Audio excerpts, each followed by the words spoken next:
yoluyla gösteririz ama bize göre. Yani şu anda Türkiye'de var olan sorunlar, büyük sorunlar, sistemden kaynaklı sorunlardır. Sistem değişmediği zaman sorunlar devam eder, 5 yıl durar, tekrar devam eder. 10 yıl durar, tekrar devam eder. Geçmiş tarihe bakarak söylüyor. Güzel.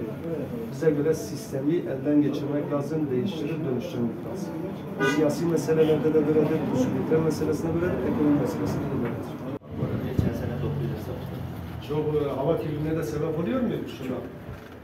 Bir de onun etkisi de var. O da ne kadar olmuş bir ton? Odun 1000 lira. 1000 lira.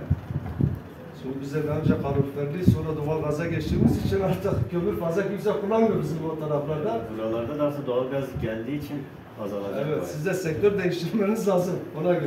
Doğalgaza da geçtik de bakalım hayırlısı. Allah işinizi rast getirsin.